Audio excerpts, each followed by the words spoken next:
Hello student, welcome to Vishal accounting classes. आज का हमारा टॉपिक क्लास 12 के लिए मेनली हमने जो इंटरेस्ट ऑन कैपिटल पढ़ा था, आज हम उसके लिए अलग अलग केसेस में पढ़ेंगे कि इंटरेस्ट ऑन कैपिटल कैसे चार्ज किया जाता है अलग अलग केसेस में। और हम पढ़ेंगे पास्ट एडजस्टमेंट के बारे में। किसके बारे में पढ़ेंगे आज हम? पास्ट एडजस्टमेंट के बारे में। So class 12, let's begin. पहले इंटरेस्ट ऑन कैपिटल, उससे रिलेटेड हम कुछ केसेस पढ़ेंगे। तो let's begin. Interest on capital का मतलब क्या होता है? जो कैपिटल पे इंटरेस्ट देती है हमें फर्म। ठीक है, कैपिटल कौन लगाता है? पार्टनर्स लगाते हैं कैपिटल बिजनेस के अंदर या पार्टनरशिप फर्म के अंदर। सभी पार्टनर्स कैपिटल लगाते हैं, तो उनको जो इंटरेस्ट बदले में कौन देता है? फर्म प्रोवाइड करती है। जो उनके लिए इनकम है, जो उनको फर्म प्रोवाइड करती है, तो उसे क्या कहते हैं? हम इंटरेस्ट ऑन कैपिटल। अब हम पढ़ेंगे कि इंटरेस्ट ऑन कैपिटल किस तरीके से दिया जाता है अलग अलग केसेस में। तो इसके लिए हम पढ़ेंगे पहला फर्स्ट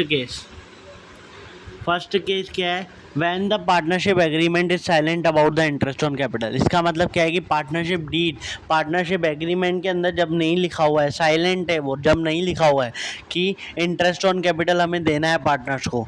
ठीक है, तो जब नहीं लिखा हुआ है तो क्या करेंगे हम? No interest will be allowed. क्या होगा? No interest will be allowed. मैंने आपको बताया था पार्टनरशिप डीड के अंदर जो भी लिखा हुआ होता है वही सब करते हैं। पार्टनरशिप डीड एक तरीके का क्या है? रिटर्न डॉक्यूमेंट है, एक एग्रीमेंट है।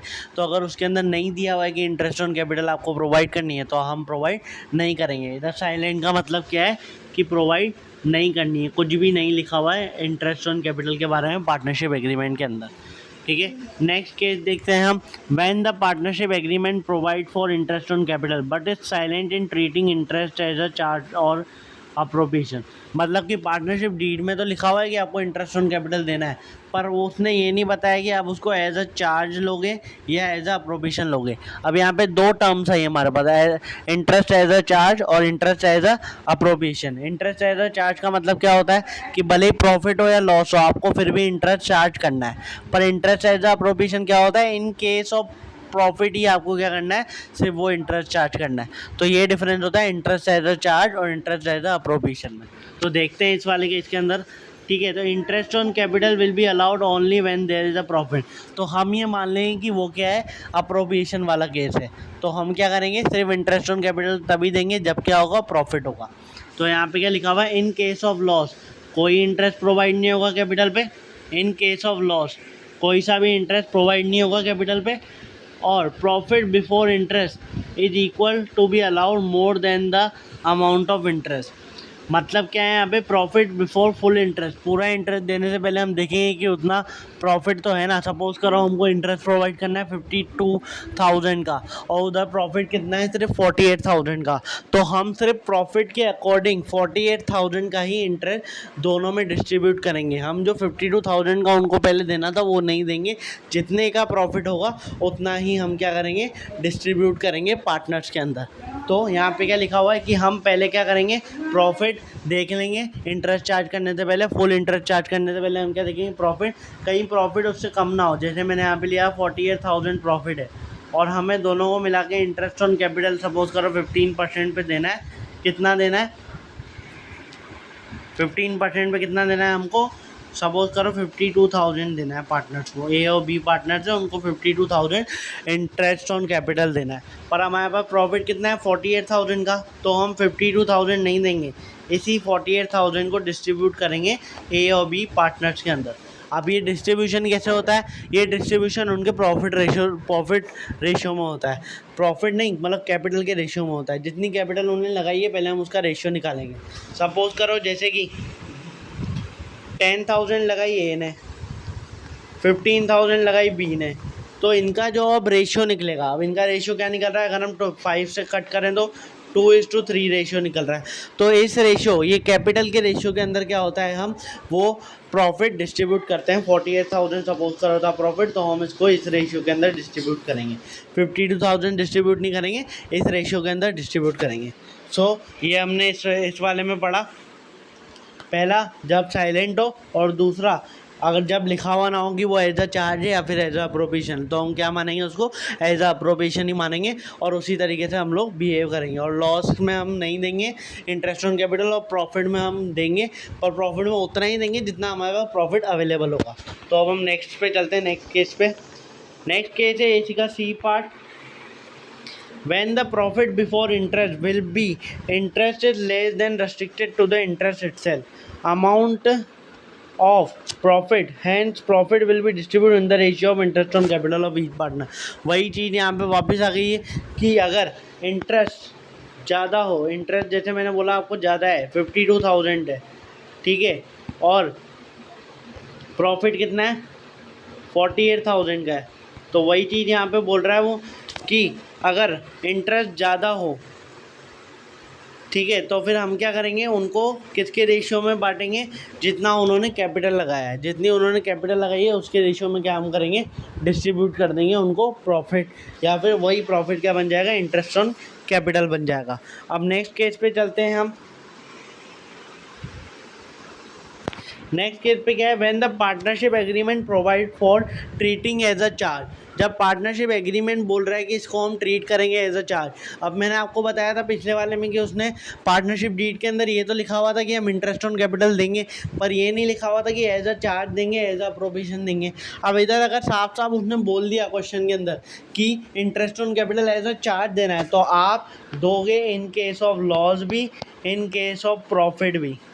अगर आपके पास प्रॉफिट कम है, सपोज करो अभी हमने 48,000 और 52,000 वाला एग्जांपल लिया था, भले ही आपके पास प्रॉफिट कम है तब भी आप पूरा इंटरेस्ट ऑन कैपिटल दोगे, पूरा 52,000 दोगे, भले ही आपके फर्म को क्या हो जाए, लॉस हो जाए।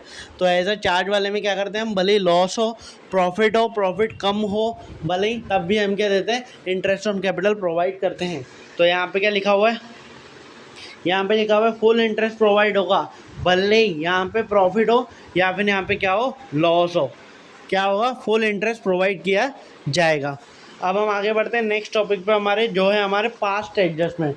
पास्ट एडजस्टमेंट का मतलब क्या होता है, सपोज करो अब हमारा अकाउंटिंग पीरियड क्या होता है, 1 अप्रैल से लेकर 31 मार्च तक होता है। मैंने अब 31 मार्च को अपनी पार्टनरशिप फर्म के अकाउंट बना दिए, 31 मार्च को क्या कर दिया मैंने, पार्टनरशिप फर्म के अकाउंट बना दिए। फिर मुझे याद आया कि मैं कुछ एडजस्टमेंट करना भूल गया उसके अंदर, जैसे इंटरेस्ट ऑन कैपिटल का एडजस्टमेंट होता है, इंटरेस्ट ऑन ड्राइंग का एडजस्टमेंट होता है, प्रॉफिट डिस्ट्रीब्यूट करते हैं हम पार्टनर के अंदर उसका एडजस्टमेंट होता है, सैलरी देते हैं, कमीशन देते हैं, इन सब का एडजस्टमेंट होता है। मैं भूल गया ये सारे एडजस्टमेंट करना, या फिर मैंने गलत कर दी, वैल्यूज़ गलत लिख दी, कुछ भी गलत कर दिया, और मेरा क्या हो गया, वो ख़त्म हो गया, फाइनेंशियल ईयर ख़त्म हो गया और मैंने बुक्स भी रेडी कर ली, अपनी बुक्स ऑफ अकाउंट। तो पास्ट एडजस्टमेंट का मतलब वो होता है कि जो मुझसे गलतियाँ हुई, जो मैं बोला हूँ, ओमिटेड हैं, एरर्स हैं, उनको सही करना by the adjustment entry. Adjustment entry करके क्या, उसको सही करना। अब अभी हम एडजस्टमेंट एंट्री नेक्स्ट क्लास में पढ़ेंगे, पर मैं आपको बता रहा हूँ ये जो पास्ट एडजस्टमेंट है इनको करेक्ट कैसे किया जाता है, by the adjustment entry. Adjustment entry एक मोस्ट इंपॉर्टेंट टॉपिक है, तो उस पर ध्यान देंगे अपन, ठीक है। अभी हम पढ़ते हैं पास्ट एडजस्टमेंट होते क्या है। Sometime after the accounts of the partnership firm have been close, जब अकाउंट बन जाते हैं पार्टनरशिप फर्म के, क्लोज हो जाते हैं, after the financial year, it is resolve that the have been error और omission in the account. Error और ओमिशन हो सकते हैं अकाउंट्स के अंदर, जैसे कि like when interest on capital and drawing में भी ओमिटेड, जैसे कि मैं अकाउंट के अंदर interest on capital, interest on drawing देना भूल गया। Second, when profit and losses have be distributed among partner in the wrong proportion, जैसे कि प्रॉफिट एंड लॉस जो भी निकला मैंने वो गलत प्रोपोर्शन में बांट दिया, जैसे मुझे इक्वली बांटना था पर मैंने गलती से उसको 3:2 में बांट दिया, 2:1 में बांट दिया रेशियो, तो गलत प्रोपोर्शन में बांट दिया, ठीक है। Third, when profit sharing ratio have been altered with effect from the past some past date, suppose करो अब मैं ऊपर इंटरेस्ट ऑन ड्राइंग और इंटरेस्ट ऑन कैपिटल भूल गया था, तो उसकी वजह से मेरा प्रॉफिट भी अफेक्ट होगा। अब मैं अगर इंटरेस्ट ऑन ड्राइंग और इंटरेस्ट ऑन कैपिटल की एंट्री करता हूँ तो प्रॉफिट भी कम होगा, है ना, क्योंकि इंटरेस्ट ऑन ड्राइंग कम होगा या फिर ज़्यादा होगा, क्योंकि इंटरेस्ट ऑन ड्राइंग ज़्यादा भी हो सकती है। तो फिर क्या है, किसी पास्ट डेट के एडजस्टमेंट के से अगर प्रॉफिट शेयरिंग रेशियो, जैसे प्रॉफिट शेयरिंग रेशियो पहले 1:1 था, फिर 3:2 हो गया, पर मुझे नहीं पता था, तो चेंज हो गया ना प्रॉफिट शेयरिंग रेशियो, तो मुझे नहीं पता था, तो फिर इस वजह से भी गलती हो सकती है कि मैंने पहले 1:1 वाले में ही बांट दिया, पर अभी चेंज हो गया, कितना हो गया था 3:2, या फिर अमाउंट में चेंज हो गया था प्रॉफिट का अमाउंट था 48,000 और मैंने कर दिया 50,000 डिस्ट्रीब्यूट, या वॉटेवर जो अमाउंट में हो गया। तो ये सब क्या आता है, ये भी एडजस्टमेंट के अंदर आता है। अब हम नेक्स्ट पे चलते हैं। नेक्स्ट क्या है, व्हेन सैलरी और commission payable to a person have been omitted. जब सैलरी और कमीशन हमें जो पेमेंट करना था वो क्या हो गया, ओमिटेड हो गया। ओमिटेड मतलब मैं भूल गया सैलरी और कमीशन देना था मुझे किसी पार्टनर को, या फिर कुछ और एक्स्ट्रा मैनेजर कमीशन या फिर कुछ और प्रोवाइड करना था पार्टनर्स को, तो वो सब मैं देना भूल गया। तो इसलिए क्या, ये भी पास्ट एडजस्टमेंट के अंदर आता है। अब इससे रिलेटेड इसको करेक्ट करने के लिए हम क्या करते हैं, एडजस्टमेंट एंट्री करते हैं, सिंगल एडजस्टमेंट एंट्री, वो हम पढ़ेंगे नेक्स्ट क्लास में। Thank you all of you, please subscribe my channel, please like my channel and share with your friends. Thank you.